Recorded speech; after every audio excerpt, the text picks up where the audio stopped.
السلام عليكم ورحمة الله وبركاته. الحمد لله والصلاة والسلام على رسول الله صلى الله عليه وسلم. اللهم لا علم لنا إلا ما علمتنا إنك أنت العليم الحكيم. أما بعد, nous allons poursuivre par la grâce d'Allah subhanahu wa ta'ala avec l'explication de ce matin béni, Aqidatul Raziyayn, celui dans lequel nous allons étudier la croyance des gens de la Sunna. Celui dans lequel nous allons étudier la croyance des gens de la Sunna.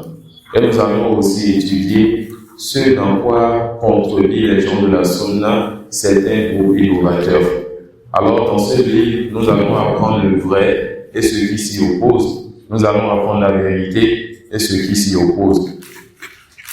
Et comme nous l'avons déjà vu le matin, quand on a étudié Aqidatul Wasitiyya, on a dit que quand on vous dit que ceci c'est la croyance des gens de la Sunna qu'on veut étudier, c'est qu'on veut étudier les 6 piliers de la foi. Car les fondements des gens de la Sunna, il s'agit des 6 piliers de la foi et ce qui s'y rattache. Les fondements de l'islam authentique, c'est les 6 piliers de la foi et ce qui s'y rattache. C'est quoi les 6 piliers de la foi? Croire en Allah, croire en ses anges, croire en ses livres, croire en ses messagers, croire au jour dernier et croire au destin bon ou mauvais. Alors, celui qui a une mauvaise compréhension et qui se trompe dans l'un des sujets qui a rapport avec ces 6 points, celui-là a fait une erreur terrible et une erreur grave en islam. Et lorsqu'on dit qu'un tel est un innovateur, c'est le plus souvent car celui-là c'est ou bien celui-là a contredit les musulmans dans l'un de ces 6 piliers.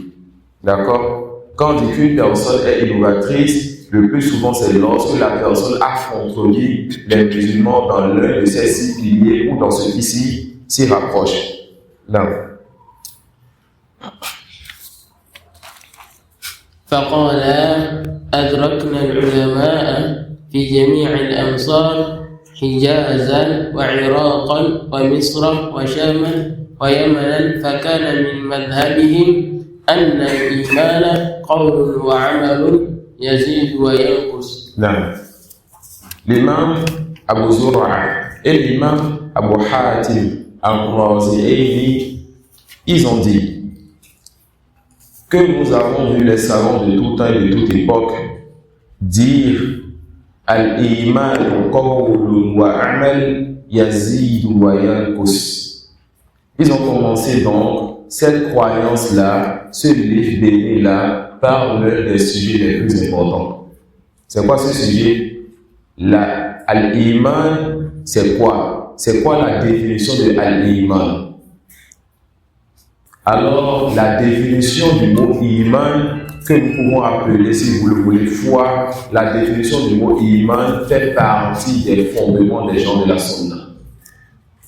Et celui qui contredit les gens de la Sunna sur ce que nous allons voir dans cette définition a cette contredit donc les musulmans dans un fondement important. Celui-là est donc un innovateur ou autre que cela-ci, son erreur dépasse l'erreur des innovateurs. Alors, c'est quoi la foi? C'est quoi al-iman? Prêtez attention, vous qui avez été présents le matin et ne soyez pas embrouillés. Nous allons voir la définition par une autre porte et c'est la même chose qu'on dira. Vers la fin, vous allez voir que c'est la même chose qu'on dit. Le matin, on a défini la foi, on a défini al-iman en disant quoi? C'est une croyance du cœur, une parole de la langue, des actes des membres, ça augmente et ça diminue. C'est ça qu'on nous dit maintenant. Mais on va commencer par une autre porte. Donc, laissez de côté d'abord la définition du matin pour comprendre la définition qu'on veut voir maintenant. Et à la fin, vous allez voir qu'en réalité, on dit la même chose. Ça peut aller. Alors, les gens de science disent quoi? Al-iman qawlun wa amalun yazid wa yanqus. La foi, c'est une parole et un acte. Ça augmente et ça diminue. La foi, c'est une parole et un acte, ça augmente et ça diminue. Ne vous inquiétez pas, ils n'ont pas oublié la croyance. Vous allez comprendre, Inch'Allah. Très bien. Alors ils disent quoi? Ils disent que la foi est une parole et un acte, et que la foi augmente et ça diminue. Mais avant d'aller plus loin, c'est quoi al-iman dans la langue arabe? Dans la langue, c'est quoi al-iman? Al-iman a un sens dans la langue et al-iman a un sens chez les savants de croyance. Quant à la langue, certains disent que al-iman wa tasdiq. Certains disent que al-iman, c'est quoi? Le fait de rendre véridique. Certains disent que al-iman, c'est at-tasdiq, le fait de rendre véridique. Wa hadha batil. Et cela est faux. Certains disent quoi? Que al-iman dans la langue, c'est le fait de rendre véridique. Et on dit que cela est faux. Ça suit. Al-iman, même dans la langue, ou at-tasdiq wa ziyada. C'est le fait de rendre véridique et quelque chose de plus. Ce n'est pas le simple fait de rendre véridique et c'est tout. Ça suit. Comme c'est dans le hadith, le prophète sallallahu alayhi wa sallam, il a dit quoi? Il a dit que les yeux font la fornication, les mains font la fornication. Il a cité que les tellement fait la fornication. Et lorsqu'il a parlé du sexe, il a dit quoi? Des parties intimes. Et les parties intimes rendent véridique les fornications des yeux et des mains. Comment? En faisant la fahisha, en tombant dans la fornication. Donc le moyen de soit dik et le mot tasdiq a été rattaché à l'acte donc d'aller vers la perversité ou d'aller vers la fahisha. Vous suivez? Donc même dans la langue arabe, le mot tasdiq ne veut pas seulement dire, le mot iman ne veut pas seulement dire rendre véridique. Le mot tasdiq, ça renferme aussi les actes. Ça, si vous me suivez, on reprend. Al-iman. Certains disent que c'est mon genre de tasdiq. C'est juste le simple fait de rendre véridique. Ça suit, on dit que ce n'est pas correct.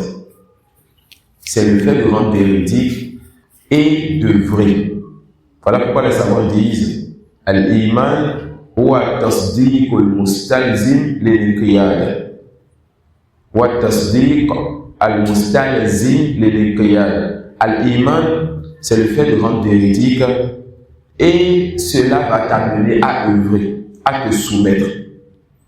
Al-iman, c'est le fait que tu rendes véridique quelque chose et cela va t'amener à œuvrer et à te soumettre. Alors ce n'est pas juste je dis, je le rends véridique. Non. Abu Talib, est-ce qu'il rendait véridique son neveu sallallahu alayhi wa sallam? La réponse oui. Il le rendait véridique. Il a soutenu dans son prêche, il a souffert avec les compagnons, il a écrit un long poème pour dire que la religion du prophète sallallahu alayhi wa sallam est la religion de vérité. Mais pourquoi, lorsqu'il est mort, on dit qu'il est refait éternellement? Parce qu'il n'a pas apporté à l'iman. C'est quoi à l'iman? Rendre véridique et se soumettre. Rendre véridique et suivre. On a compris ça? On a compris ça? Donc, al-iman, ce n'est pas tout simplement le fait de rendre véridique, mais c'est rendre véridique et suivre. C'est rendre véridique et se soumettre. Voilà pourquoi, pour résumer tout cela, on dit al-iman fil lugha wa tasdiq wa ziyada. Al-iman dans la langue arabe, c'est le fait de rendre véridique et quelque chose de plus. C'est quoi quelque chose de plus? Se soumettre, suivre et tout ce qui va dans ce sens. On peut aller, ça peut aller. Certains disent que al-iman huwa ma'rifatullah. Alors al-kufr huwa al-jahl billah. Certains disent que al-iman, c'est le fait de connaître Allah. Alors la mécréance, c'est le fait de ne pas connaître Allah. Qui a dit ça? Qui a dit ça? Non. Jahl ibn Safwan. Jahl ibn Safwan, al-iman chez lui, c'est al-ma'rifa. C'est le fait de connaître Allah. Voilà pourquoi les savants disent, comme l'a dit Cheikh Hamad al-Jami, rahimahullah ta'ala, que Jahl ibn Safwan s'est rendu lui-même mécréant. Comment cela est possible? Lui-même, il se rend mécréant. Comment? Parce qu'il a dit que la foi, c'est le fait de connaître Allah et la mécréance, c'est le fait de ne pas connaître Allah. Et il n'y a pas plus ignorant d'Allah si ce n'est Jahl ibn Safwan. Lorsqu'on demande à Jahl ibn Safwan qui est Allah, il dit Allah subhanahu wa ta'ala, c'est celui qui n'a aucun nom, aucun attribut, qui n'est ni en haut, ni en bas, ni en dehors, ni dedans, qui n'est nulle part. Est-ce qu'il y a plus d'ignorant de son Seigneur que celui-là? Et chez lui, l'ignorance, c'est ça la mécréance. Ça peut aller. Donc, c'est quoi la vraie définition du mot iman dans la langue arabe? Si vous voulez vous dites, c'est rendre véridique et quelque chose de supplémentaire, comme la soumission ou le suivi. Et si vous voulez vous dites, et c'est plus précis, c'est le fait de rendre véridique. Rendre véridique, c'est quelque chose qui est dans le cœur. Ton cœur accepte et rend véridique l'information qui est venue. Ensuite, avec tes membres, tu suis et tu te soumets. Ça, c'est dans la langue. Maintenant, le mot iman chez les savants. Le mot iman chez les savants, il donne deux définitions. Une définition qui est générale, une définition qui est particulière. Une définition qui est générale, une définition qui est particulière. Quant à la définition générale, c'est ce qu'on vient de vous servir. Ils disent al-iman wa qawlun wa amalun yazid wa yanqus. Al-iman, c'est une parole, un acte, ça augmente et ça diminue. Al-iman, c'est une parole, c'est un acte, ça augmente et ça diminue. Et quant à la définition particulière, c'est la définition du prophète Mohammed sallallahu alayhi wa sallam. Al-iman, an tu'mina billahi wa malaikatihi wa kutubihi wa rusulihi wa yawmil akhir wal qadari khayrihi wa sharrihi. Al-iman, c'est que tu crois en Allah, en ses anges, en ses livres, en ses messagers, au jour des nos destins bon ou mauvais. Mais d'autres savants nous diront que ce que le prophète a dit, nous allons dire, cela c'est les piliers de l'iman, les piliers de la foi qui sont en nombre de 6. On a compris ça? Certains savants, quand tu dis, c'est quoi la foi? Ils te disent la foi, c'est que tu crois en Allah, ici c'est les 6 piliers. D'autres te disent, quand tu leur demandes c'est quoi la foi, ils te disent la foi à l'iman, c'est une parole, c'est un acte, ça augmente, ça diminue. C'est quoi les piliers de la foi? Ils te disent les 6 piliers. Il n'y a pas de contradiction pour cela. D'accord? Il n'y a pas de contradiction entre tout cela. Alors, revenons sur la définition des deux imams. Ils ont dit quoi? Al-iman qawlun wa amal yazid wa yanqusu. Al-iman, c'est une parole, c'est un acte, ça augmente, ça diminue. Le nombre de fois que je l'ai répété, je pense que ceux qui n'étaient pas habitués à cette définition vont bien mémoriser, n'est-ce pas? Alors, comprenons donc cette définition. Qawlun, la parole. Ils disent al-iman, c'est une parole. Qu'est-ce qui est voulu par la parole? La parole ici est de deux. La parole ici est de deux. Il y a ce qu'on appelle qawlul qalb, la parole du cœur. Et lorsqu'on dit la parole du cœur, il s'agit de tasdiq wal yaqin. Al-ma'rifatu wal tasdiq wal yaqin. Et si vous voulez tout simplement at-tasdiq, ça suffit. La parole du cœur, c'est la connaissance, le fait de rendre véridique, la certitude. Et si vous voulez tout simplement, la parole du cœur, c'est le fait que le cœur connaisse et rende véridique son Seigneur.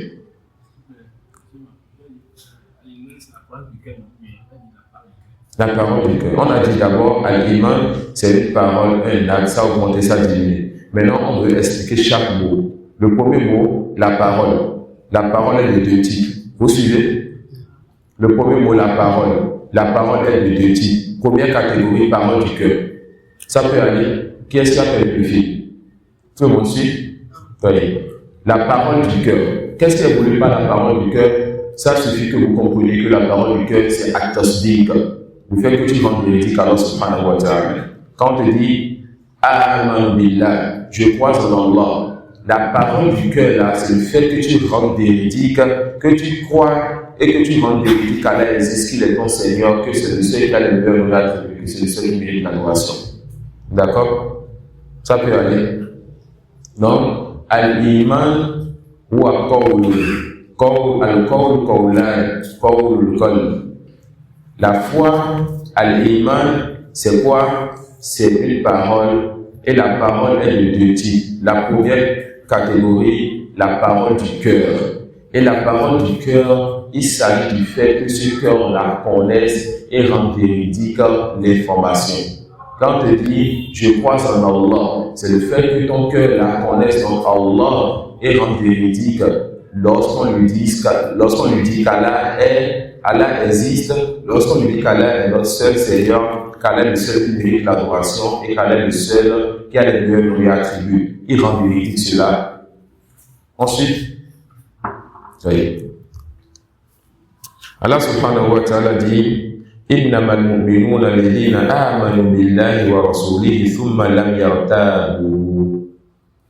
Allah dit, les croyants sont seulement ceux qui ont cru en Allah et en son messager et ensuite ils n'ont pas douté. Quelle est la preuve dans ce verset pour justifier la parole du cœur? Ils n'ont pas douté. Allah donc dit que les croyants sont ceux-là qui ont la certitude dans le cœur pour ceux qu'ils ont pris comme foi. Ils ont cru en Allah, ils n'ont pas douté. Ils ont cru au messager, ils n'ont pas douté. Alors, faites partie de la foi, la parole du cœur. C'est quoi la parole du cœur? Cette certitude-là, lorsqu'ils ont rendu véridique et ils ont cru en Allah, ils ont cru en son messager. Vous comprenez? On a dit, Allah existe, Allah est ton Seigneur, Allah seul mérite l'adoration. Tu as une information avec les preuves, tu as la certitude, cela tu ne doutes plus. C'est ça donc la parole du cœur. Ça peut aller. C'est ça la parole du cœur. Allah subhanahu wa ta'ala dit, وَمِنَ النَّاسِ مَنْ يَقُولُ آمَنَّا بِاللَّهِ وَبِالْيَوْمِ الْآخِرِ وَمَا هُمْ بِمُؤْمِنِينَ. Allah dit, parmi les gens, ceux qui disent avec leur langue, nous croyons en Allah et au jour dernier, Allah dit, mais ils ne sont pas des croyants. Pourquoi ils ne sont pas des croyants? Parce que leur cœur ne le rend pas véridique ce que leur langue dit. Alors ce verset aussi, dans lequel Allah a parlé des hypocrites et a montré que leur langue dit ce qui n'est pas dans leur cœur, ça montre que est croyant celui-là qui a quoi? Qui a rendu véridique la chose dans son cœur. Ensuite, est croyant celui qui a rendu véridique la chose dans son cœur. Deuxième catégorie de paroles. Donc la première parole c'est quoi? La parole du cœur. On a tous compris cela. La deuxième parole, c'est la parole de la langue. La deuxième parole, c'est la parole de la langue. Et ce qui est voulu ici, ash-shahadatan, les deux attestations. Ça c'est ce qui est voulu ici, ash-shahadatan, les deux attestations. Allah subhanahu wa ta'ala dit, Qulu amanna billah. Dites, nous croyons en Allah. Allah a donné l'ordre de dire avec notre langue ce qui est dans notre cœur, nous croyons en Allah. D'accord? Donc, fait partie de la foi le fait de prononcer les deux attestations. Fait partie de la foi le fait de déclarer sa croyance.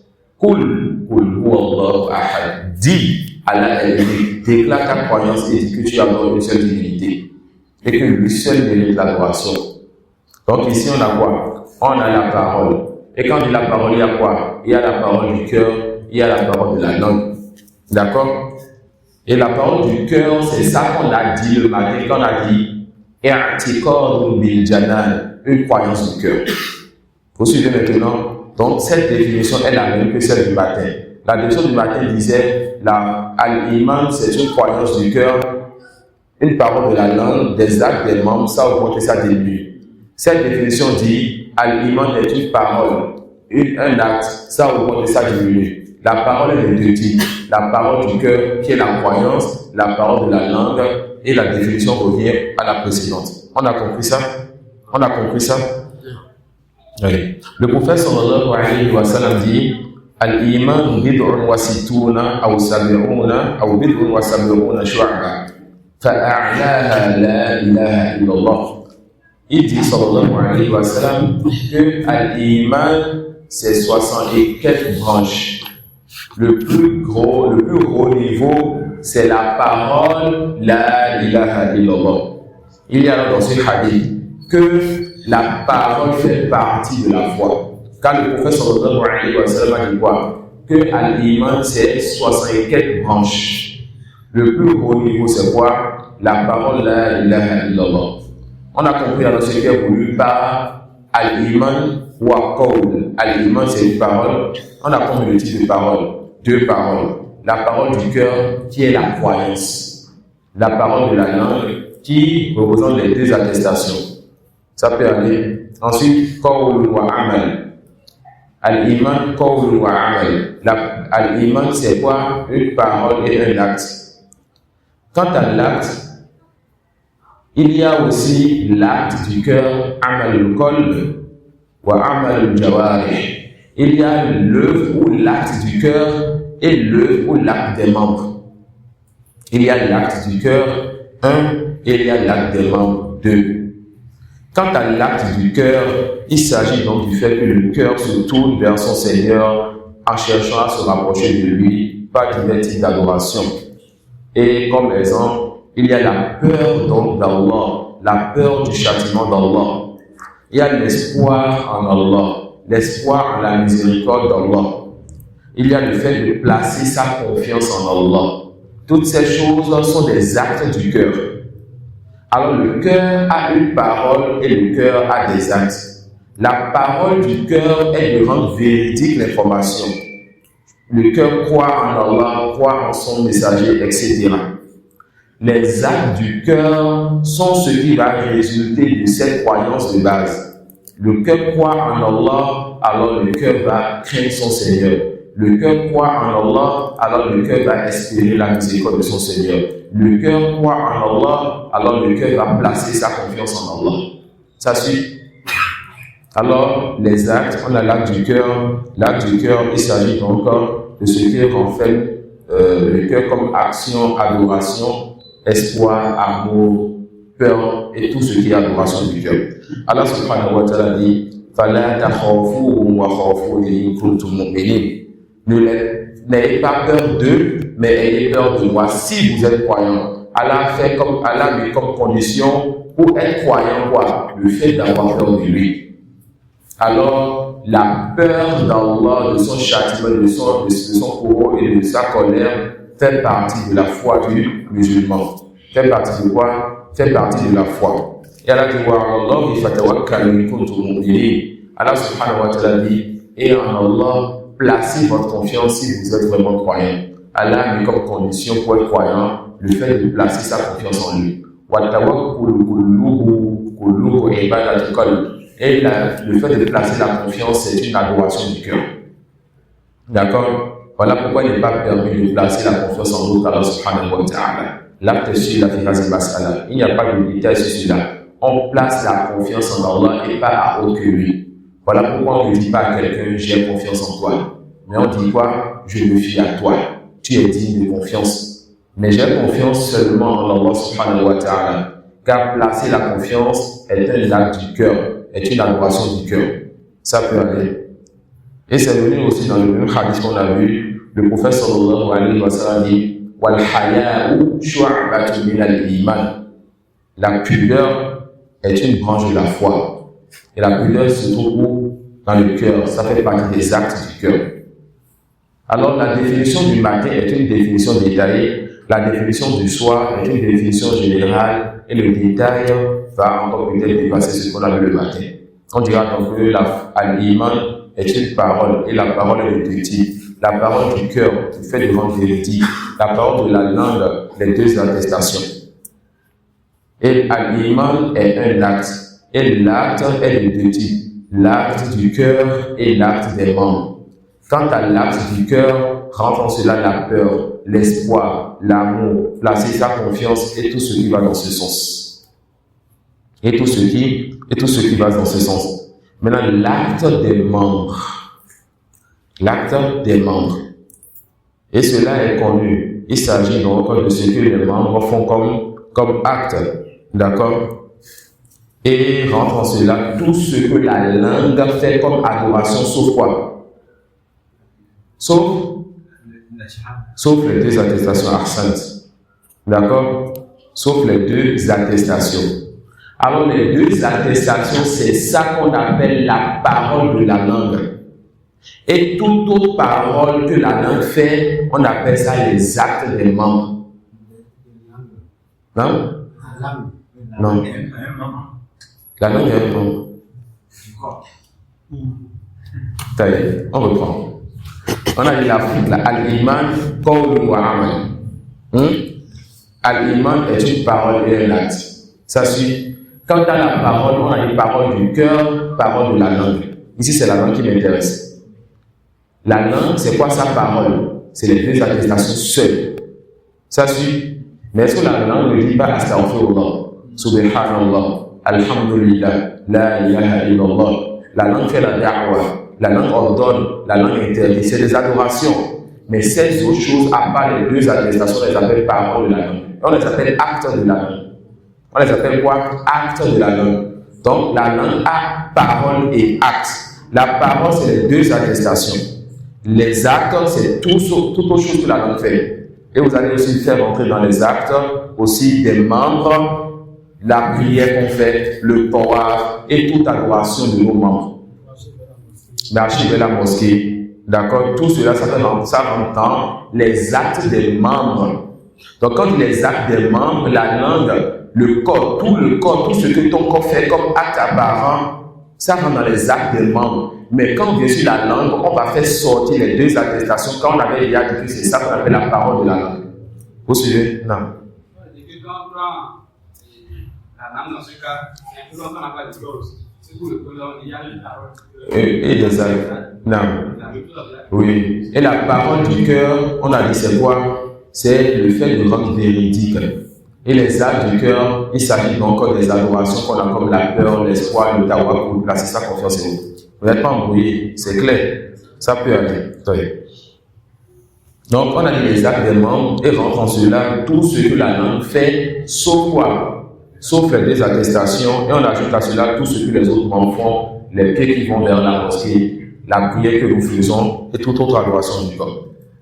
Et subhanallah, c'est sur ceci qu'il y a conflit entre les gens de la sunna et les innovateurs. Ça peut aller. Le conflit, la divergence et la guerre entre les gens de la sunna et les innovateurs, c'est sur quel sujet? Sur les actes des membres. On reprend. Le conflit, la guerre et la divergence entre les gens de la sunna et les innovateurs, c'est sur quel sujet? C'est sur les actes des membres. D'accord? Allah subhanahu wa ta'ala dit وَمَا كَانَ اللَّهُ لِيُضِيعَ إِيمَانَكُمْ. Allah subhanahu wa ta'ala ne va pas faire perdre votre iman. Qu'est-ce qui est voulu par iman ici? Les compagnons, au début de l'islam, ne priaient pas en direction de Makkah, mais ils priaient en direction de Jérusalem, Masjid al-Aqsa, la mosquée qu'on appelle Masjid al-Aqsa qui est à Jérusalem. Ensuite, Allah subhanahu wa ta'ala les a permis de se tourner vers la Qibla, mais actuelle qui est Makkah, qui est la Kaaba, après qu'ils aient fait l'Égypte. Alors les compagnons se sont demandé, nous avons certains de nos frères en Allah qui ont prié pendant des années mais pendant un certain temps, vers Jérusalem. Ils sont morts. Voilà que maintenant, nous prions vers la Kaaba. Qu'en est-il donc de ceux qui ont eu à faire comme prière? Est-ce que les autres sont annulés? Allah dit quoi? Qu'il ne va pas faire perdre leur iman, c'est-à-dire leur prière.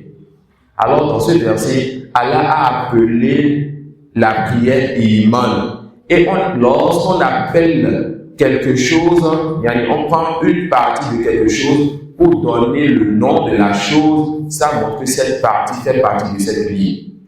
Je reprends. Lorsque je vais dire que Allah subhanahu wa ta'ala vous a dit qu'Allah ne va pas gaspiller leur iman. Et ce qui est voulu de iman, c'est quoi? La prière. Ça montre que la prière fait partie des piliers de la foi. Ça montre que la prière fait partie des piliers de la foi. Et ce qui est voulu par prière ici, les actes. Ce n'est pas la prière en elle-même. Ça montre que les actes font partie des piliers de la foi. D'accord? Prêtez attention à cela. Et retenez ce type de verset. Car c'est sur ça que la guerre est et que le conflit est entre les gens de la sunna et les innovateurs. D'accord? Non.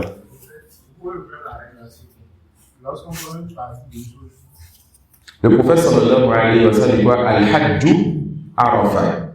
Le Hajj, c'est Arafah. Arafah n'est pas la seule, le fait de rester à Arafah n'est pas la seule chose qu'on fait lorsqu'on va au Hajj. n'est-ce pas? Mais en disant que le Hajj c'est Arafat, ça veut dire que Arafat fait partie des piliers du Hajj. Quand tu délaisses ça, le Hajj n'a pas de valeur. Donc, lorsqu'on prend quelque chose, lorsqu'on définit quelque chose par une de ces parties, alors cette partie, elle fait partie de ces piliers. Lorsqu'on définit quelque chose par une de ces parties, alors cette partie-là est l'un de ces piliers. Non. Ça peut aller. Allah subhanahu wa ta'ala dit encore إنما المؤمنون الذين آمنوا بالله ورسوله ثم لم يرتابوا وجاهدوا بأموالهم وأنفسهم في سبيل الله. Les croyants sont uniquement ceux-là qui ont cru en Allah et en son messager. Ensuite, ils n'ont pas douté.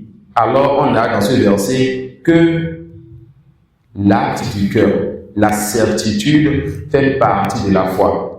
Ensuite, Allah dit, et ils ont fait le djihad sur le chantier d'Allah, c'est-à-dire ils ont fait des efforts sur le chantier d'Allah avec leurs biens et avec leurs personnes. Ils ont fait des efforts sur le chantier d'Allah avec leurs biens et avec leurs personnes. Cette partie montre quoi? Que les actes des membres font partie de la foi. Vous suivez? Que les actes des membres font partie de la foi.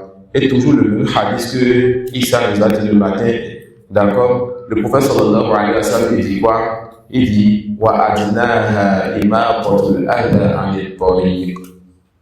Le roi sallallahu dit quoi? Que la foi est 64 branches. Et le plus bas degré de foi, c'est le fait de ramasser donc il y a ce qui peut nuire aux gens sur la voie. Alors, ramasser ce qui peut nuire aux gens pour plaire à Allah, c'est un acte, n'est-ce pas? Alors les actes font partie de la foi. Vous avez retenu ceci? Vous avez compris que les actes font partie de la foi? Il y a donc parmi les groupes ceux qui disent non. Les actes ne rentrent pas dans la foi. Qui sont ceux-là? Les Murji'a. Les Murji'a sont un groupe qui a fait sortir les actes de la foi. Ils ont beaucoup d'autres erreurs, mais parmi leurs erreurs, et ceux pourquoi on les appelle Murji'a, c'est parce qu'ils ont fait sortir les actes de la foi. En faisant sortir les actes de la foi, qu'est-ce qu'ils vont nous dire? Que quel que soit le péché que tu fais, ta foi ne diminuera plus. Que la foi de l'un d'entre nous est comme la foi de Abu Bakr, Jibril et le prophète sallallahu alayhi wa sallam. On a tous la même foi. On a tous quoi? La même foi. Retenez cela. Ils vous disent qu'on a tous la même foi et que la foi ne diminue plus. D'accord? On a tous la même foi et que la foi ne diminue plus. Et on les appelle les Murji'a. Ils vont nous revenir plus d'une fois, Inch'Allah. Ils vont nous revenir plus d'une fois, Inch'Allah. Il dit Yazid wa yanqus. La foi augmente et diminue. Allah subhanahu wa ta'ala dit Al-yawm akmaltu lakum dinakum.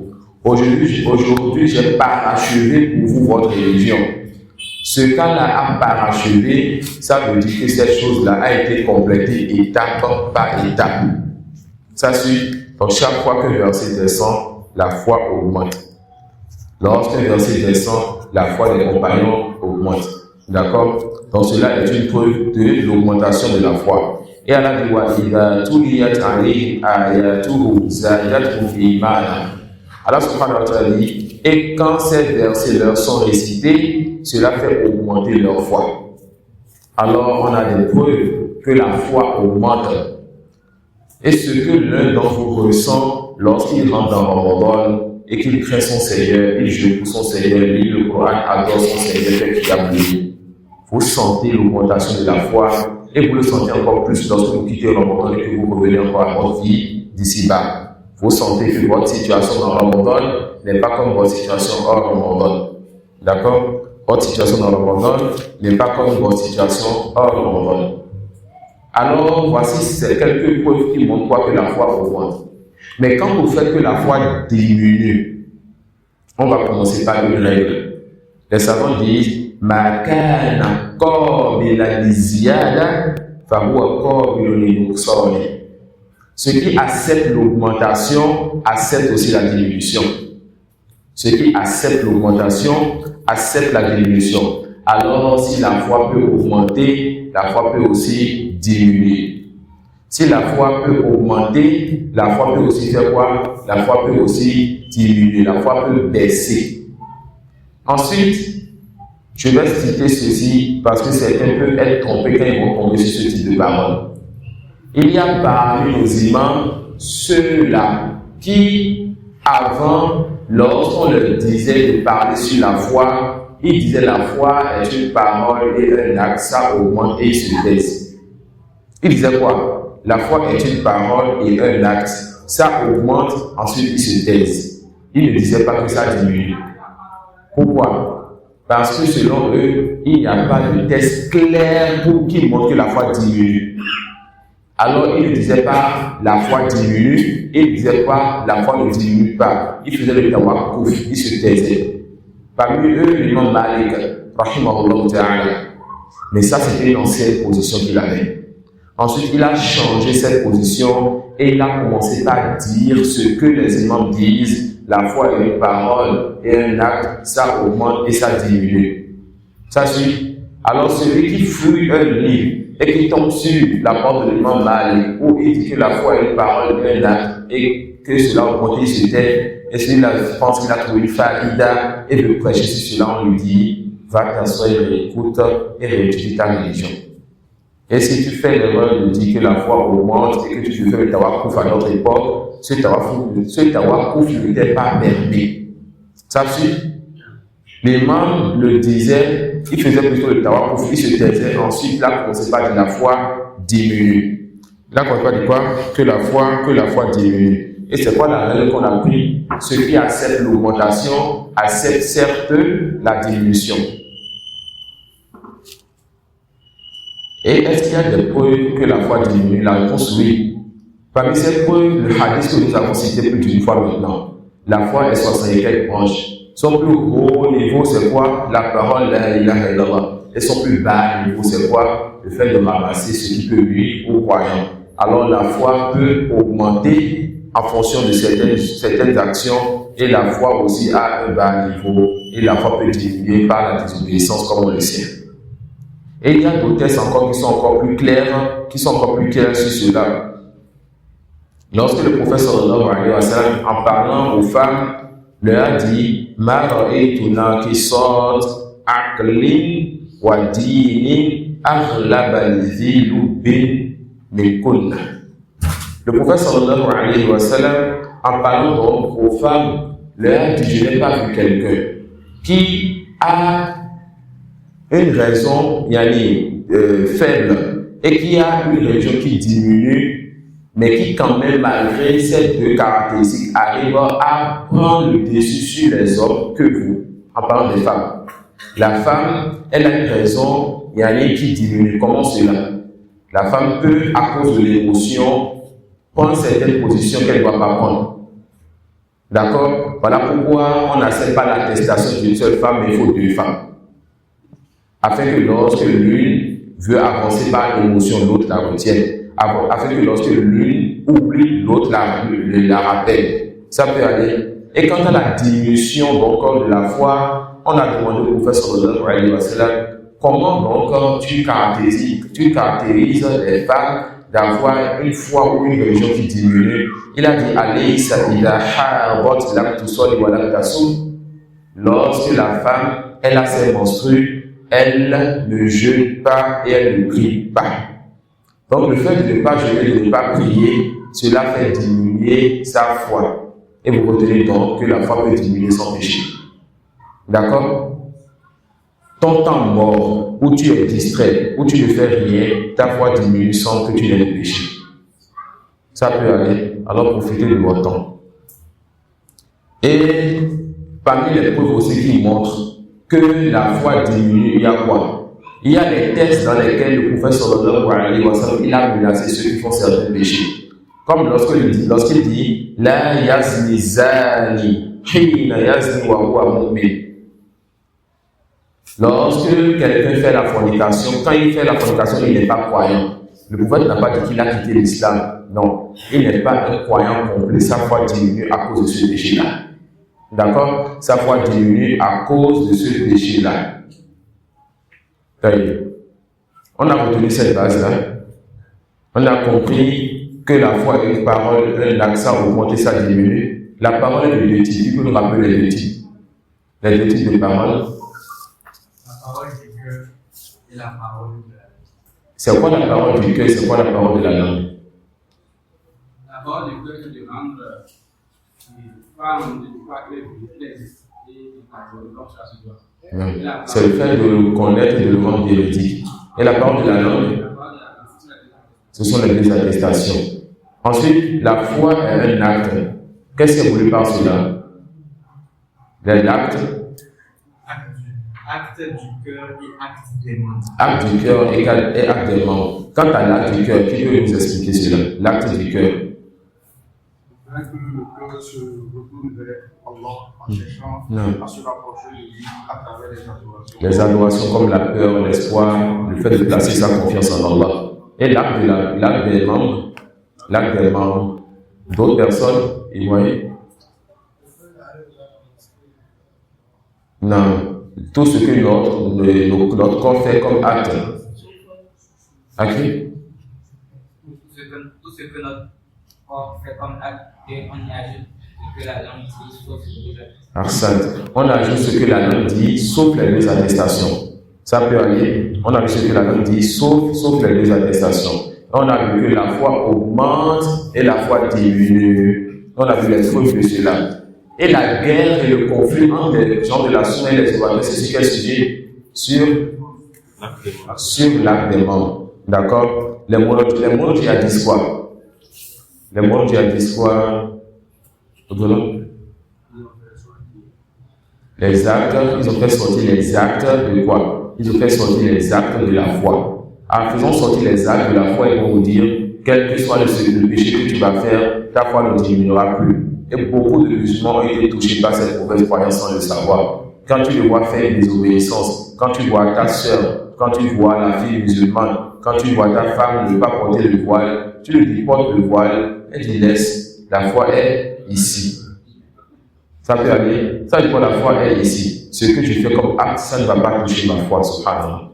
D'accord? On dit si la foi est vraiment ici, on va voir cela sur ton apparence et dans tes actes. Ça peut aller. On dira à certains, porte le voile, toi porte le voile légiféré, le voile complet. Elle te dira, il y a des sœurs qui portent le voile légiféré, qui portent le niqab et cachent son visage, mais qui font des turpitudes, font la fornication, marchent avec les garçons. On te dira, les croyantes portent le voile légiféré. Il se peut que quelqu'un porte le voile légiféré et ait une faiblesse. Mais jamais une croyante qui a une foi solide ne se dévoile. On reprend. On a la femme qui se dévoile et la femme qui se voile. Celles qui se voilent sont de deux catégories et celles qui se dévoilent sont d'une seule catégorie. Celles qui se voilent, il y a parmi eux celles qui ont une foi véridique et celles qui ont une faiblesse dans leur foi. Quant à celles qui ne se voilent pas, elles ne sont que celles qui ont une faiblesse dans leur foi. Il n'y a pas de détail sur cela. D'accord? Il n'y a pas de détail donc sur cela. Ensuite, on a dit que la foi augmente et la foi diminue. Certains innovateurs comme les Ash'ari disent que la foi ne diminue pas. Ou même chez certains d'entre eux que la foi n'augmente pas. Ils disent at-tasdiq ou la yazid wa yanqus. Voilà yanqus. Ils disent quoi? Que at-tasdiq qui chez eux, pas chez eux, al-iman wa tasdiq. Ils disent que al-iman n'augmente pas et ça ne diminue pas. D'accord? Et cela n'est pas correct. Non. J'ai une petite question. Concernant la diminution de la foi. Non. Est-ce que quand on nous interroge, on nous demande des textes religieux, Non. quel est le donner le hadith et dire que le prophète a parlé de la foi des femmes qui diminuent? Bien sûr. Bien sûr. Ça peut aller. On dit, les Ash'ari, comme d'autres, disent que la foi n'augmente pas et la foi ne diminue pas. Ils disent at-tasdiq la yazid ou la yanqus. Ils disent le fait de rendre véridique ou la certitude n'augmente pas, ça ne diminue pas. Wa shay'un wahid. Et alors on va revenir avec une règle importante, on va revenir sur cette règle. Retenez que le point commun dans le chapitre de Al-Iman entre tous les innovateurs, c'est de dire que la foi est une seule chose qui ne se divise pas. Le point commun dans le chapitre de Al-Iman chez tous les innovateurs est de dire que la foi est une seule chose qui ne se divise pas. Le point commun dans le chapitre de Al-Iman chez tous les innovateurs est de dire que la foi est une seule chose qui ne se divise pas. Et on y reviendra, Inch'Allah. Alors les Hachans disent que la foi n'augmente pas et que la foi ne diminue pas. On dit la foi augmente et la foi diminue. Et chez eux, la foi, c'est atasdik, c'est le fait de rendre véridique, ou si vous voulez, c'est le fait d'avoir la certitude, al-yakin. Est-ce que al-yakin, c'est une seule chose? Ils disent oui, nous disons non. La preuve de cela, Ibrahim alayhi salam, qu'est-ce qu'il a dit à son Seigneur? Allah dit, wa idh qala Ibrahim, Rabbi arini kayfa tuhyi al-mawta, qala awalam tu'min, qala bala walakin liyatma'inna qalbi. Ibrahim dit à son Seigneur, ô Seigneur, montre-moi comment tu ressuscites les morts. Allah dit à Ibrahim, ô Ibrahim, est-ce que tu ne crois pas? Ibrahim dit, si, je crois Seigneur, mais juste pour que mon cœur s'apaise. J'ai rien entendu avec mes oreilles. Quelqu'un qui s'assoit devant des gens et qui leur dit que ce verset prouve que Ibrahim doutait de son Seigneur, vous n'avez pas de foi. Subhanallah. Alors que les gens de la Sunna vont vous expliquer ce verset autrement. Comment comprendre ce verset alors? Les savants vous disent, et tous les savants de bien vous disent, que Ibrahim avait ce qu'on appelle ilmul yaqin. Il avait la science, la certitude de trois catégories. Le premier niveau, la certitude de trois catégories. Le premier niveau, c'est ce qu'on appelle ilmul yaqin. C'est la science qui t'a accordé la certitude. Et Ibrahim avait cette science-là. Il avait une science de son Seigneur et il ne doutait pas de l'existence de son Seigneur. Il avait la science que son Seigneur était capable de tout faire et même de ressusciter les morts et il ne doutait pas de cela. Mais Ibrahim voulait augmenter de yaqin. Il voulait augmenter le degré de foi. Il voulait augmenter dans son iman et quitter le degré de ilmul yaqin pour aller au degré qu'on appelle aynul yaqin. Et c'est quoi aynul yaqin? C'est le fait de voir la chose qui augmente ta certitude. On t'apporte une information. Tu es sûr que la chose elle est véridique. D'accord? On te dit qu'il y a un bon repas à la maison hors de qui t'attend. Tu as la science là, tu ne doutes pas. Ça peut aller. Donc, n'est-ce pas? Donc tu as la science certaine que tu as hors de repas à la maison. Les gens disent de confiance sont rapportés dans cette information. Ensuite, lorsque tu finis ton cours, tu rentres à la maison, tu bois de l'assiette, tu ouvres cela et tu as vu le repas dedans. Là, tu as vu ce qui a augmenté ta certitude. Voyons, on va mettre les enfants ici. Tu as vu maintenant ce qui a augmenté ta certitude. D'accord? Maintenant, il reste le troisième degré. Ça suit. Il reste quoi le troisième degré? C'est quoi le troisième degré? Haqqul yaqin. Et Haqqul yaqin, c'est lorsque tu as touché maintenant et tu as profité donc de cette chose-là. On a la science maintenant, on va donner l'information qu'il y a hors de à la maison. Je n'ai aucun doute sur cela. Je rentre à la maison, je vois que la 7 jours, je vois ma certitude a augmenté. Ça peut aller. Et lorsque je vais goûter, ma certitude va encore augmenter. Les autres réponses, tout le monde a compris ça, n'est-ce pas? Alors, revenons dans les exemples religieux aussi. On nous a donné l'information qu'il y a le paradis et l'enfer. On a tellement eu de preuves que personne ne doute de l'existence du paradis et de l'enfer. Il l'a manché. Ça peut aller. Ça, on appelle ça ilmul yaqin. Tu as eu la science qui t'a donné cette certitude-là. Dhalika kitabu la rayba fihi. Ce livre-là, il n'y a aucun doute sur ce livre-là. C'est-à-dire que ce livre t'apporte des informations qui renferment la certitude et tu ne dois de rien. Donc, tu as la certitude que le paradis et l'enfer existent.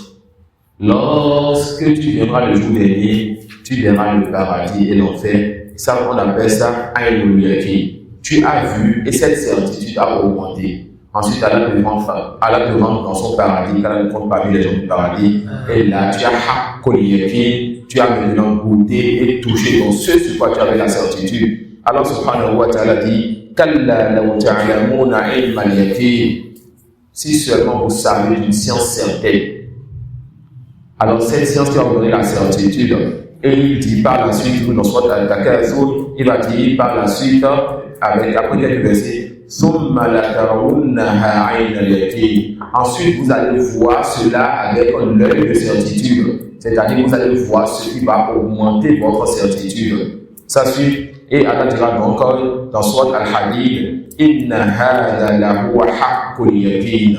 Il dit quoi? C'est cela qui est la pleine certitude. Voilà les 3 degrés de certitude. Donc, est-ce que vous voyez dans ce verset, quand il a demandé à son Seigneur de voir comment Allah ressuscite les morts? C'est comme ce que cet oustaz dit en Égypte à ses élèves en classe? La réponse non. Il n'a pas douté, mais il voulait passer au degré de Aïnul Yakin. Ça peut aller. Il avait quoi? Il avait la science qui lui avait prouvé à la certitude. Maintenant, il voulait aller au degré de voir la chose pour augmenter en certitude et il ne doutait pas de son Seigneur. Ça suit. Il ne doutait pas donc de son Seigneur, alayhi salam. La foi augmente et la foi diminue. Quant à l'augmentation et la diminution, quand cela a rapport avec la langue, يعني زيادة ونقصان الإيمان بالقول اللسان. Les savants disent que lorsqu'on parle de l'augmentation et de la diminution et qu'on parle de la parole de la langue, c'est quoi la parole de la langue? Les 2 attestations. On parle de quoi? On parle des 2 attestations. Retenez que là, il n'y a pas d'augmentation et de diminution. Comme le lisan, la yazid ou la yankus. Oui, c'est comme ça la science. On a fait un peu l'année passée, cette année on verra d'autres. L'année prochaine, on va ajouter Inch'Allah. D'accord? Car on ne peut pas tomber dans son obéissance. Comme le lisan, la yazid ou la yankus. La parole de la langue n'augmente pas et ne diminue pas. Car la parole de la langue, c'est ça qui est à l'islam. Et l'islam n'augmente pas et ne diminue pas. Voilà pourquoi on dit Ana muslim, je suis musulman. Et on ne dit pas je suis musulman, Inch'Allah. On ne doute pas de l'islam. L'islam, quand on rentre dedans, c'est quelque chose qui est ferme et on ne doute plus de cela. Ça suit. Et ça nous amènera au sujet du matin. Le sujet du matin, on dit je suis musulman et on dit je suis croyant, Inch'Allah. On ne dit pas je suis musulman, Inch'Allah. Et on ne dit pas je suis croyant, on se tait. L'explication. Sachez qu'Allah vous fasse miséricorde que lorsque tu dis je suis musulman, ce qui est voulu ici de base, il s'agit donc de la base de la foi qui est les 2 attestations. Et le Inch'Allah est comme un doute sur ces 2 attestations et tu ne dois pas douter sur ton islam. Tu dois être ferme dans ton islam. Ça suit. Mais quand vous faites je suis croyant, c'est un degré supérieur au seul degré de l'islam. Le degré de l'islam que nous disons ici, il s'agit de la base de la foi qui va se faire référer par les actes des bons que nous allons voir. Cette base de la foi, tu n'as pas à dire Inch'Allah dessus. Tu ne dois pas faire partie de cette base-là. Tu ne dois pas douter sur cela. Mais quand tu dis je suis croyant, c'est-à-dire ce qui s'ajoute maintenant à la base de la foi, ce qui va compléter cette foi, c'est quand tu dis je suis croyant complet. Quand tu dis je suis croyant, tu te tais, c'est comme si tu dis je suis croyant complet. Quand tu dis je suis musulman, tu dis j'ai accepté cette foi, cette base de foi et je fais ce que je peux comme acte. Tout le monde doit dire cela. Mais je suis croyant, c'est quand tu fais ta taskia, tu fais tes éloges en disant j'ai complété et j'ai la foi parfaite. Et qui donc prétend avoir fait tout ce qu'Allah lui a ordonné et délaissé tout ce qu'Allah lui a interdit. Alors on dit quoi? Je suis croyant, Inch'Allah. Si Allah veut, j'ai complété ou bien je me rapproche de lui en augmentant la foi. Si Allah veut le jour dernier, je ferai partie des croyants. Mais les Ash'ari, ils disent quoi? On a l'obligation de dire je suis croyant et de ne pas dire Inch'Allah. Il est interdit de dire Inch'Allah quand tu dis je suis croyant. Vous savez pourquoi? Parce que chez les Ash'ari, al-iman wa tasdiq shay'un wahid. Chez les Ash'ari, la foi c'est une seule chose. Soit ça reste, soit ça part. Si tu doutes donc de ta foi, c'est comme si tu n'es pas croyant. Voilà pourquoi les gens de la Sunna disent que la foi a une base et ça se complète. La foi a une base. Quand tu dis Ashhadu an la ilaha illallah wa ashhadu anna Muhammadan rasulullah, tu viens d'avoir la base de la foi. Et cette base-là, aucun péché ne peut te faire sortir de l'islam, sauf le polythéisme et ce qui va dans ce sens. Ça suit, celui qui rentre dans l'islam, lorsqu'il vole, lorsqu'il triche, lorsqu'il tue, lorsqu'il commet la fornication, lorsqu'il fait les grands péchés, cela diminue sa foi, mais ne le fait pas sortir de l'islam. D'accord? Les petits péchés et les grands péchés diminuent la foi, mais ne le fait pas sortir de l'islam. Ça peut aller. Qu'est-ce qui fait sortir de l'islam? La mécréance, le polythéisme, faire de la sorcellerie, envoûter les gens, aller sacrifier pour autre qu'Allah, se prosterner encore pour autre qu'Allah, et ce qui va dans ce sens. D'accord? Les Ash'ari leur disent non. Vous, les gens de la Sunna, vous dites, c'est comme si j'avais une bouteille d'eau. Je peux remplir l'eau et je peux boire ou verser et diminuer l'eau. Donc les gens de la Sunna utilisent les mots augmenter et diminuer. Ils disent la foi a une base et cette base-là est solide, est scellée. Seule la mécréance et ce qui va dans ce sens va annuler cette base-là. Mais les grands péchés, les petits péchés que nous connaissons quand la maison brisée ne vont pas annuler donc cette base. Ça va diminuer la foi, mais jamais faire disparaître la foi. On a compris? Non, les Ash'ari ils ont dit non. Que la foi, c'est une seule chose, c'est une chose solide, c'est une seule chose.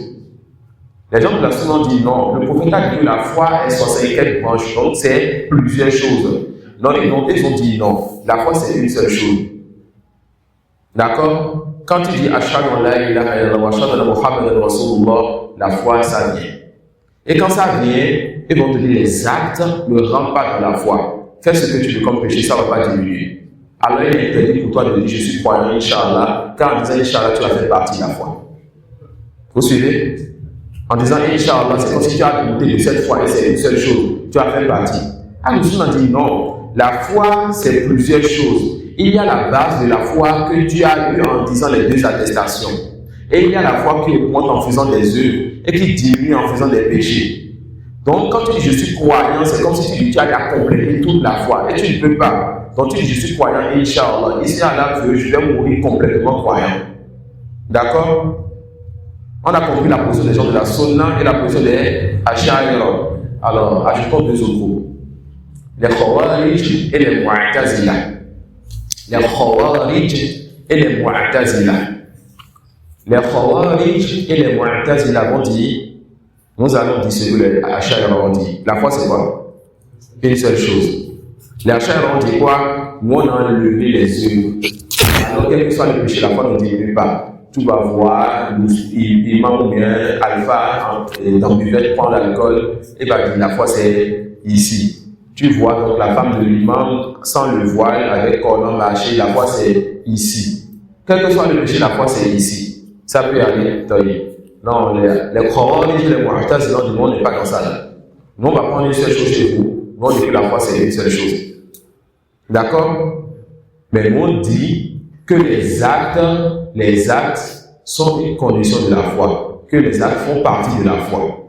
Alors, les Khawarij et les Mu'tazila vont nous dire, lorsque tu fais un péché, la foi disparaît. Ça suit? Lorsque tu fais un péché, la foi disparaît. Alors vous allez les voir un peu partout en Haïti, au nord, en Libye, en Syrie, au Yémen, en France et dans le monde entier. Ils vont dire que les musulmans de tel quartier prennent l'alcool. Ou bien, il y a certains musulmans de ce quartier qui prennent l'alcool. Et comme les autres musulmans se taisent, alors ils sont complices avec ceux qui prennent l'alcool. Alors tous ceux qui sont dans ce quartier-là, ils ont fait un grand péché. Et comme ils ont fait un grand péché, l'affaire fait quoi? Ça disparaît. Et il n'y a plus de musulmans dans ce quartier, donnez-nous de l'argent, paix, les amants, les tuent tous. Vous suivez? Voilà l'importance de la croyance. Et voilà pourquoi on met en garde tout le temps contre les imams égarés, contre les innovateurs. Car le mal qu'ils font résulte d'une croyance de base. Et ce n'est pas en s'asseyant avec les politiciens qu'on règle leurs problèmes. C'est dans ce type d'assises-là qu'on voit d'où vient ce problème, afin d'aller les opérer et de récupérer au jeu la foi, ces mauvaises compréhensions. D'accord? Ils disent quoi? La foi, c'est une seule chose. Lorsque tu fais un grand péché, ça disparaît. Voilà pourquoi le père du tekfir à notre époque, c'est Qutb. Un Égyptien qui a allé étudier aux États-Unis revient en Égypte. Tu vas aller étudier dans un pays musulman. Tu reviens dans un pays musulman. Tu vas aller étudier dans un pays non musulman. Tu reviens dans ton pays, un pays musulman. Et tu regardes les musulmans et tu dis que lorsque le muazzin il fait l'azan, c'est un hypocrite qui est en train de faire l'azan. Il ne répondait pas à la prière, il n'allait pas le jour, il n'allait pas à la Eid. Il voyait qu'il n'y avait pas de musulmans en Égypte qui venaient lui et son frère Mohamed. Pourquoi? Parce qu'il voit que peut-être le dirigeant a laissé quelques banques islamiques s'ouvrir dans le pays. Et que lorsqu'on voit dans ces banques, on voit qu'il y a peut-être des riba ou certains péchés. Si le dirigeant a fait ça et que les ministres se sont tus, alors ils sont tous complices. Si les gens du pays ne parlent pas, ne se manifestent pas, ne font pas des marches, des révoltes, ils sont tous complices. Alors tous les Égyptiens ont fait un grand péché. La foi fait quoi? La foi a diminué. Alors qu'est-ce qu'il a fait? La foi a disparu. Alors qu'est-ce qu'il va faire? Il a commencé par faire des assises secrètes, aller s'asseoir avec tel, créer des groupes, des risques, des sectes avec Hassan al-Banna. Et ils ont créé groupe sur groupe. Ils ont commencé par exploser des commissariats en Égypte, tuer des innocents en Égypte. Et ils ont fait ce qu'ils ont fait, l'histoire qu'on aime.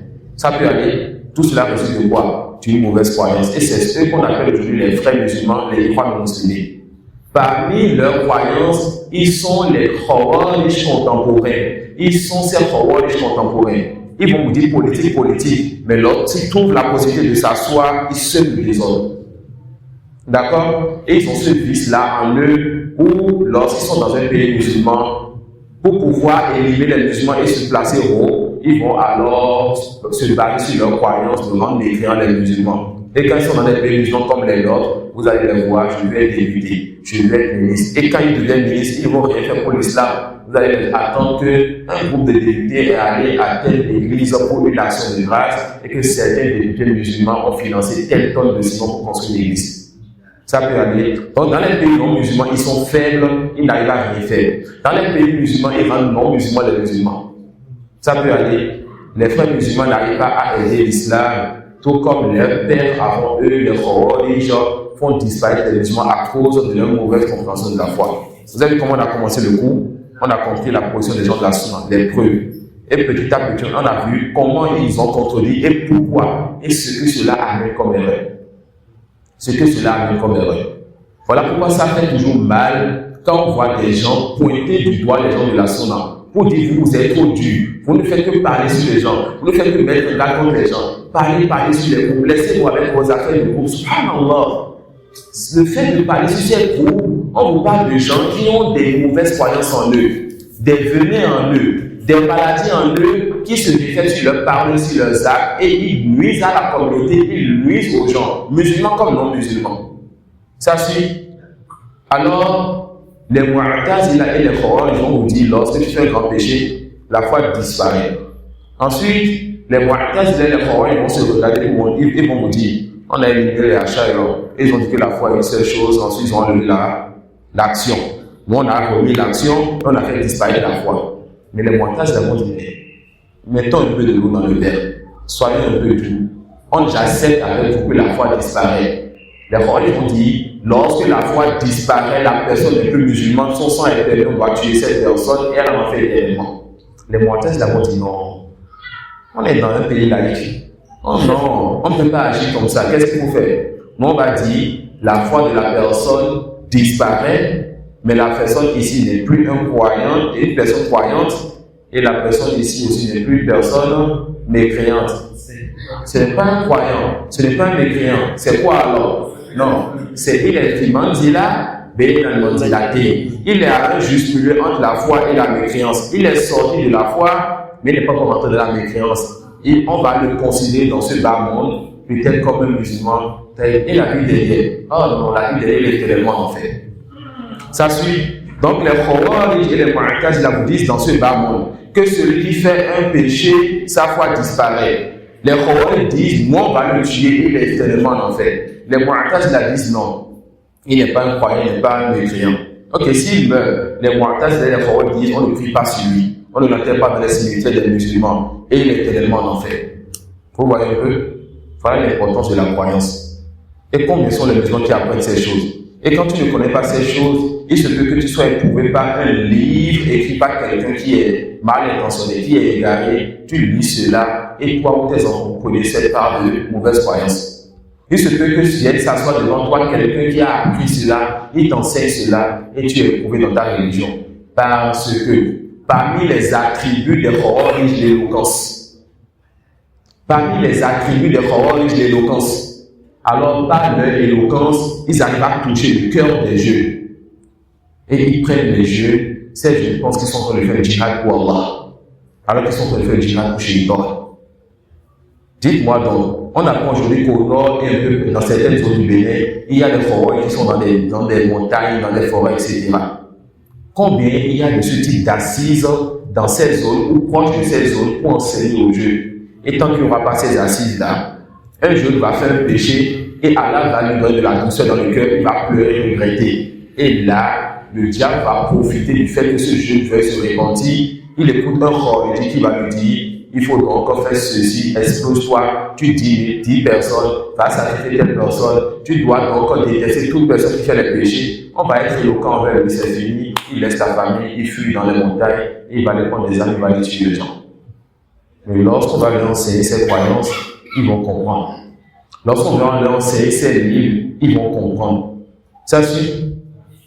Les gens vont se lever, faire des réunions politiques et autres. Vous allez prendre tout ce que vous voulez comme arme chez la Russie, chez les Français, les Américains.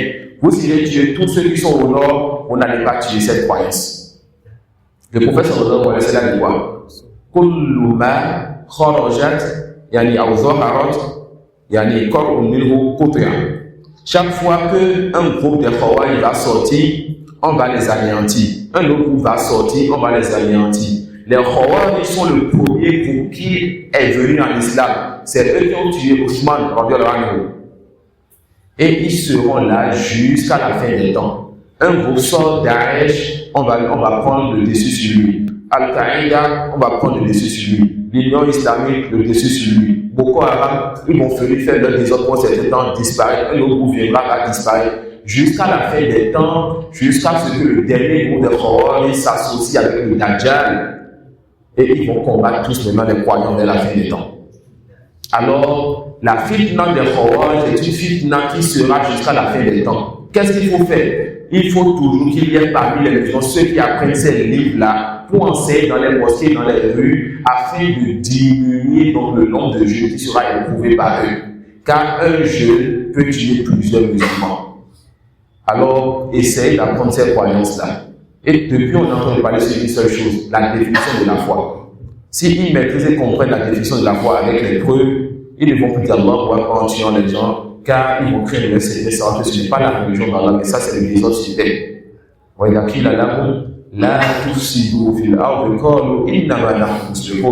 Lorsqu'on leur dit, ne semez pas le désordre sur la terre, ils disent, nous sommes les réformateurs. Parce qu'ils pensent qu'ils se rapprochent d'Allah. On a compris ça? Quand on compte parmi ceux qui apprennent et qui sont utiles, n'est-ce pas, à leur communauté. Non. Pour répondre à celui qui dit je suis musulman non pratiquant, et également ceux qui sont influencés par le nom des frères musulmans. Ouais.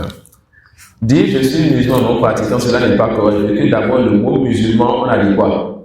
C'est surtout en rapport avec les actes des membres. Bon, c'est comme si tu dis je suis musulman pratiquant non pratiquant, tu veux quoi choisir?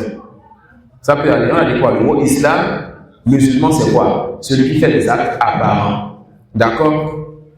Donc, la personne n'a qu'à choisir. Ce mot-là, ça ne passe pas en islam. Le musulman, c'est quoi? Allez, istaslama li rabbihi, wa yanqadu lahu, wa yatawajjahu ilayhi bi tawhidihi. Celui-là qui se soumet à son Seigneur et qui veut se rapprocher de son Seigneur en lui voyant le culte exclusif. Donc, la personne n'a qu'à choisir. Tu es musulman ou tu n'es pas musulman. D'accord? Et quant à la deuxième question, le fait d'être trompé par... Influencé par le nom des frères musulmans. Le nom en lui-même est un bon nom. Nous sommes tous frères en islam. Voilà pourquoi lorsque Hassan al-Banna, il a fait son hajj en Arabie Saoudite. Il est allé dire là-bas au roi de l'Arabie Saoudite, rahimahullah ta'ala, qu'il est venu avec une idéologie et qu'il veut, n'est-ce pas, appeler les Saoudiens à rentrer dans la secte des frères musulmans. Qu'est-ce que le dirigeant lui a dit? Nous sommes tous frères musulmans. On n'a pas besoin de ce que toi tu nous apportes. Et Allah a pris donc l'Arabie Saoudite de ce qui est arrivé en Égypte il y a tout là quelques siècles. D'accord? Non. Pas vraiment. Par rapport à la question de Soulaï, moi je dirais qu'il porte le nom musulman, mais il n'est pas musulman. Non. On peut porter le nom musulman Bien et sûr. ne pas pratiquer. C'est ça. C'est le cas. Jusque dans des milieux comme le Bénin, on ne se précipite pas à faire sortir quelqu'un de l'islam, car peu de personnes enseignent. Donc nous dirons, les gens sont ignorants. Si c'est quelqu'un en Arabie Saoudite, par exemple, qui dit une telle chose, facilement peut dire que cette personne-là, elle n'est pas musulmane, car la science est partout dans toutes les rues. On peut avoir 20, 30 assis seulement dans une seule mosquée. Vous voyez, mais dans un milieu comme le Bénin, on patiente avec les gens, on enseigne aux gens. On ne nous enseigne pas pour qu'on vienne sortir les gens de l'islam, mais on nous enseigne pour qu'on garde les gens dans l'islam et qu'on appelle l'autre vers l'islam. Non. Une autre question? Non. Dans votre développement, vous avez parlé des femmes, vous avez dit qu'on n'accepte pas l'attestation d'une seule femme, qu'il faut toute l'attestation. La charade, le témoignage. Afin que s'il y a une qui veut dévier l'autre, Juste le rappeler, non. Ça fait partie des sagesses. est-ce que vous pouvez expliquer un peu la partie dans le type d'attestation que vous voulez? Non, c'est témoignage. Témoignage. Par exemple, voilà, pour un prêt par exemple, d'accord? Pour un prêt par exemple, tu as besoin d'un témoin homme ou de 2 témoins femmes. Et ça, le fait de prendre quelqu'un comme témoin pour eux. Non. Il ne s'agit pas de la shahada pour rentrer en islam. Je pense que vous n'avez pas compris cela. Il ne s'agit pas de la shahada pour rentrer en islam. Il s'agit, oui, mais les femmes ont compris, c'est vous êtes semblé tout à l'heure. Il ne s'agit pas de la shahada pour rentrer en islam, mais il s'agit du fait de prendre un témoin pour quelque chose. Je veux, n'est-ce pas, contracter un prêt avec le frère Abdullah, alors, soit je demande au frère Ismaël, mais je demande à 2 sœurs. Yani, je demande à un témoin homme, mais 2 témoins femmes. 2 femmes pour représenter un homme. D'accord? 2 femmes pour représenter un homme. Car le jour où Abdullah va faire quelque chose et que lui, les femmes va détester, que la deuxième femme dise non, attention, il faut créer l'homme. D'accord? Parce que la femme, lorsqu'elle est prise d'émotion, elle ne se contrôle plus. Non.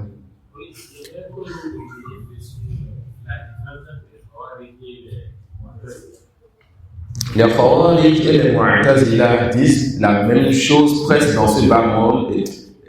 Bon, je fais simple. Les Khawarij disent et les Mu'tazila disent que la foi est une seule chose qui ne se divise pas. Une seule chose. Lorsqu'on fait un péché, la foi disparaît. Alors, lorsque la foi disparaît, qu'est-ce qui va se passer?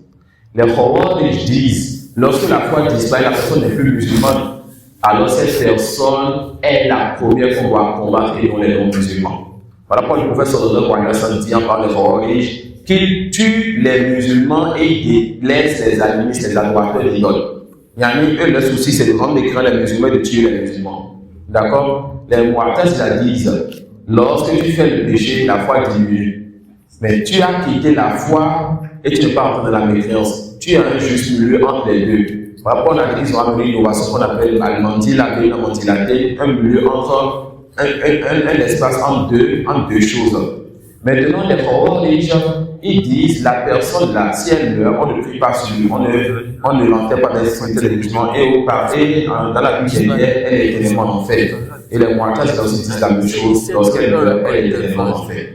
Donc, ils ont une légère divergence seulement dans ce ballon. Ça peut aller. Et ça? Le croyant, c'est celui qui est au-dessus des 3 niveaux de degré. Le croyant, c'est celui qui? Les 3 niveaux de la foi. Les 3 niveaux de l'islam. Non. Elle a dit le degré de l'islam à l'islam. Al-Iman et Al-Ihsan. Tous les trois peuvent être croyants. Le degré de l'islam, le musulman, va regrouper deux catégories de personnes. Celui qui a la foi dans le cœur et qui œuvre, et celui qui n'a pas la foi mais qui œuvre. Quant à celui qui a la foi dans le cœur et qui œuvre, c'est qui? Celui qui a dit Ashhadu an la ilaha illallah wa ashhadu anna Muhammadan rasulullah, ou mais celui qui est des musulmans. Tous ici présents, on dit on est musulman, alors on espère cette foi dans le cœur qui nous fait œuvrer. L'hypocrite, lui, il œuvre, mais il cache la méfiance, il n'a pas la foi dans le cœur. D'accord? Donc le musulman, oui, le musulman peut avoir la foi dans le cœur, ou on dirait le musulman a la foi dans le cœur pour aller vite. Le croyant, c'est celui-là dont le doctorat de sa foi, et c'est Allah seul qui connaît cela. D'accord? Donc le croyant, c'est comme le musulman, mais c'est un degré plus élevé. Et le muhsin, c'est un degré plus élevé encore. Il a parfait ses œuvres et parfait sa foi. Il a augmenté en œuvres et augmenté en foi. Il adore Allah comme s'il le voit. Et s'il n'atteint pas ce degré, il sait qu'Allah le voit. Ça peut aller. Je comprends bien. On peut dire que le moyen, c'est le deuxième niveau. Là, il est au niveau du deuxième. Non, c'est ça on a dit. On a dit on a trois niveaux. L'islam, l'iman et la foi. On a même parlé des cercles. On a un grand cercle dans lequel tout le monde rentre. On a un cercle qui est au milieu pour seulement les croyants, un cercle encore plus restreint pour ceux qui ont atteint le degré de Ihsan, la bienfaisance. Tu as d'autres questions?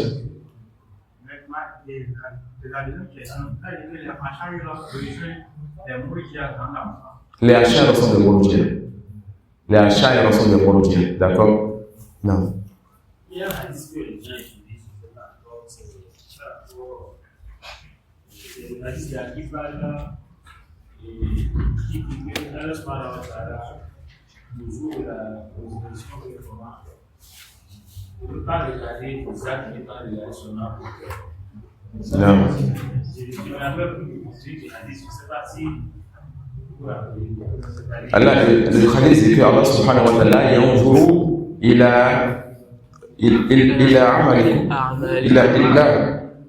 suwarikum. Allah ne peut pas regarder votre apparence. D'accord? Le hadith voit que Allah subhanahu wa ta'ala ne va pas regarder votre apparence. Mais il va regarder quoi? Il va regarder votre cœur. D'accord? Non. La question? c'est que souvent, c'est comme si les gens utilisent ce hadith pour pouvoir faire Pourquoi non. Souvent là, il s'arrête là. Le hadith continue. Donc c'est pour mentionner les positions qui s'arrêtent là. Alors que le hadith continue pour dire Allah subhanahu wa ta'ala ne va pas regarder votre apparence, mais il va regarder quoi? Votre cœur, ce que vous avez œuvré. Mais ils font quoi? Ils vont s'arrêter sur Allah ne regarde pas votre apparence, mais regarde votre cœur. Continuez le hadith. Le hadith et vos œuvres. D'accord? Et ce que vous avez avancé comme eux. Non.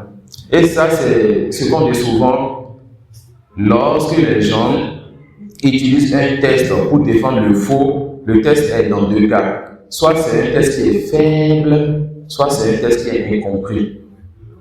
Le test est incompris dans le sens où, lorsque tu vas regrouper ça avec d'autres tests, le sens sera clair. Ou bien ils vont couper et délaisser la suite du test.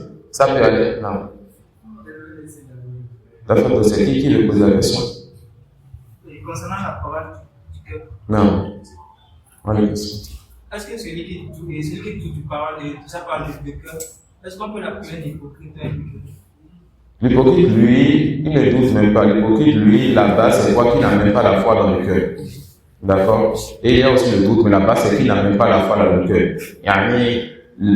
Lui, là, il ne croit même pas. Mais pour préserver son bas-monde, ou bien par peur que les gens le nuisent, il va rentrer dans l'islam pour préserver son bas-monde, ou bien pour n'est-ce pas, obtenir une part du bas-monde des musulmans. Pour préserver son bas-monde, ou bien obtenir une part du bas-monde des musulmans. Non, en apparence, il fait les actes des musulmans, mais dans le cœur, il déteste ce qu'il fait, il déteste la foi.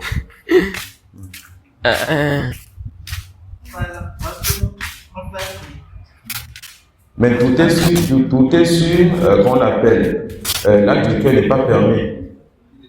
On ne doute pas. On a vu quoi? Allah nous a dit que les croyants sont ceux qui croient en Allah et en son messager. Ensuite, ne doute pas.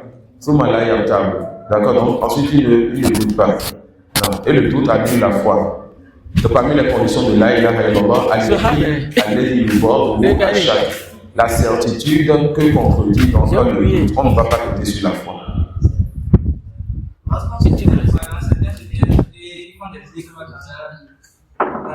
On a déjà dit que les actes du cœur font partie de la foi. Donc si tu te tais que ton cœur est attaché à ton Seigneur, tu es en train de prendre des hasanat. Des actes du cœur. On a déjà la parole du cœur, les actes du cœur. Fait partie des actes du cœur quoi? L'espoir en ton Seigneur, le fait de placer ta confiance en ton Seigneur, la peur de ton Seigneur, tout ça, c'est partie des actes du cœur. Non. Les actes des membres, c'est ce qu'on peut voir, ce qu'on peut entendre la bouche dire. Non. J'ai des questions concernant les Khawarij. Non. Et le fait que vous avez dit par rapport à Dajjal. Je veux demander en fait, bon, c'est plus global, c'est concernant les groupes égarés. Non. Est-ce que déjà que là, ils font partie des groupes égarés? Et si oui, est-ce que même les groupes égarés qui. Parce que je sais qu'il y a des gens qui adorent les tombes. Il y a des gens qui adorent même le choulou. Donc, est-ce que tous ceux-là rentrent dans les 73 groupes égarés? Et si. 112 groupes égarés. 112. Il y a 73 groupes dans la communauté, mais 112 sont égarés et un est sur la vérité. Non. Donc, est-ce que cela rend les 112 groupes égarés, les Khawarij, ceux qui adorent les tombes? Et si c'est que ceux qui adorent les tombes, s'ils ont commis le shirk, est-ce que quand même ceux-là, malgré qu'ils font partie des 112 groupes égarés? Non. Quant aux Khawarij, cela a été divergence entre les savants. Parmi eux, ceux qui voient que les Khawarij ne sont même pas des musulmans. D'accord? Le prophète sallallahu alayhi wa sallam dit quoi? Yamruquna min ad-dini kama yamruqu as-sahmu min ar-ramiyya.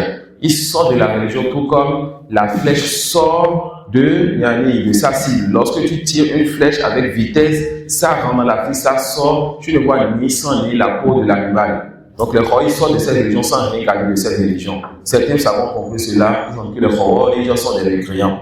Mais les compagnons, comme Ali radhiyallahu anhu, ont compris autre chose. Il a dit quoi? C'est de la mécréance qu'ils ont voulu fuir.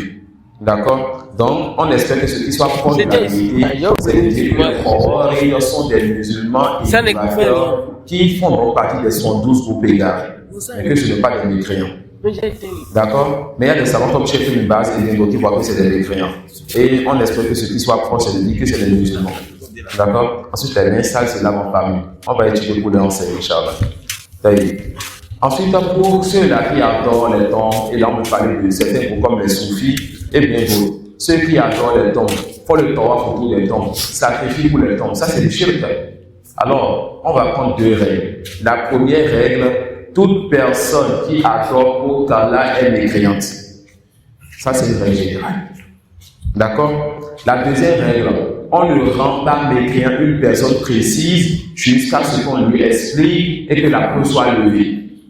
Voilà pourquoi Cheikh Mohammed ibn Abdul Wahhab, celui qui a écrit Usul al-Thalatha, qui a écrit Kitab al-Tawhid et qui a écrit Nawaqid al-Islam, les annulatifs de l'Islam, il dit que lui ne rend pas mécréant ces musulmans qui font le tawaf autour de la tombe de Al-Badawi, autour de la tombe de Al-Hussein et bien d'autres. Ça peut aller. Il y a ce qu'on appelle Al-Uzru bil-Jahl. Celui qui est ignorant parmi les musulmans et qui tombe dans la mécréance, qui adore au Allah, on ne le rend pas mécréant jusqu'à ce qu'on lui enseigne. Si après cela il s'entête et il continue, alors les savants le rendent mécréant. Vous avez compris cela? Donc, ces gros soufis-là, et je ne veux pas encore citer de nom, il y a des pour le moment, ces gros soufis, ou bien les Khawarij, ou bien même les frères musulmans appelés, c'est des musulmans qui ont fait un grand péché. C'est quoi ce grand péché? L'innovation. Et l'innovation est le plus grand péché après le polythéisme. Vous allez me commencer à on a dit que les soufis font le tawaf à cause de leur ignorance ou du milieu dans lequel ils sont, ou autre chose dans ce sens, on ne les rend pas mécréants un à un. D'accord? Donc on fait la différence entre deux types de personnes qui font la mécréance. Celui qui est né chrétien, animiste ou autre, qui est né bien dans une famille où cette personne, sa base, c'est le fait de faire la mécréance. Cela, on ne dit pas qu'il est mécréant. On ne dit pas que non, il se peut, non, c'est mécréant. Ça suit, c'est les saints non musulmans. Mais le musulman converti, ou bien le musulman né, si on le voit faire ou dire ce qui est de la mécréance, on ne dit pas que c'est non, qu'il est devenu non musulman. Non. on va voir les étudiants, les savants pour leur dire, allez lui enseigner. Si on lui enseigne, il comprend qu'il revient à l'Alhamdulillah. S'il s'entête après cela, alors il rentre dans le groupe de ceux-là qui ont apostaté, qui sont sortis de l'islam. Non. Il y a d'autres questions? Souvent j'entends la peur et la crainte. Je voudrais savoir s'il y a une différence entre. Non. La crainte, les savants disent, c'est la peur qui est basée sur la science. D'accord? Donc tu crains avec science. De façon générale, les deux sont proches, mais on te dira que la crainte, c'est la peur qui est basée sur la science. Alors, tu peux avoir peur d'un petit enfant qui a gagné un couteau en plastique. D'accord? Mais tu ne vas pas craindre un petit enfant qui a gagné un couteau en plastique. Car la peur, elle est basée, la crainte, elle est basée sur la science. Non. Est-ce qu'il y a d'autres questions? Alhamdulillah. Jazakumullahu khairan wa subhanaka wa bihamdik. أشهد أن لا إله إلا أنت أستغفرك وأتوب إليك